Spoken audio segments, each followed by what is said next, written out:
नालरू शिशुपुत्र उद्धार। आज नुआपड़ा जिला लखना थाना अंतर्गत कुरुमपुरी गाँवर बेलमुंडिया पड़ार मार्केट रे थिबा नाल निकटरू सोमवार दिन एक शिशुपुत्र उद्धार होईछि। नालरे शिशुर कांदिबा शब्द शुणी स्थानीय लोके शिशु को उद्धार करी लखना थाना पुलिस और जिला सुरक्षा विभाग को सूचना देथिले।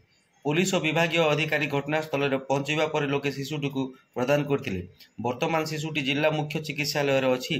शिशुर स्वास्थ्य परीक्षा कराइथिबा बेले शिशुटी सुस्थ अछि। शिशुपुत्र कहार बुदामूल को केमिति आसिला ताकू नै पुलिस और शिशु सुरक्षा विभाग मिलित तदন্ত चलिथिबा शिशु मंगल समिति अध्यक्ष प्रकाश करिसेंती। आसंतु ए नै अध्यक्षंकटार सीधा प्रतिक्रिया नेबा। शिशुर स्वास्थ्य बहुत भल अछि।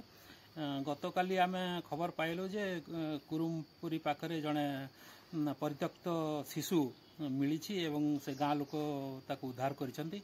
संगे संगे आमर चाइल्ड लाइन अच्छी आम जिले में स्टेट रे 1098 ताकू इनफॉर्म करागला। आमर डिस्ट्रिक्ट चाइल्ड प्रोटेक्शन यूनिट को इनफॉर्म करागला। डीसीपीओ मध्य से सक्रिय हो गले एवं से अंचल जो पुलिस थाना लखना को इनफॉर्म करागला। से जाकर उद्धार करके आनिले एवं वर्तमान से आमर डिस्ट्रिक्ट हेडक्वार्टर जो शिशु सुरक्षित जो ट्रीटमेंट हुए से डिस्ट्रिक्ट हेडक्वार्टर रे वर्तमान शिशुटी अच्छी। शिशु भल अच्छी।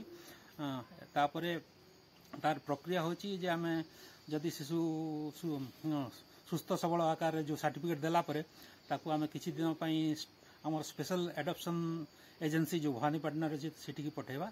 तापरे आमर डीसीपी सेक्शन रे तार नोटिफिकेशन हो पेपर रे जदि तार कई क्लेमेंट अच्छी ताहले 1 मास भितर तार लीगल गार्डियन किबा कई जदि तार प्रमाण देकरी नहीं जानतु। तापरे पुलिस इनक्वारी रिपोर्ट मध्य आसीबो। स्पॉट इनक्वारी डीसीपी देबे। तापरे जदि कहीं न बाहरिवे ताहले तापरे 2 मास परे ताकू लीगल फ्री बबलू कहे गला रे लीगल फ्री डिक्लेयर डाको तो बबलू के डाको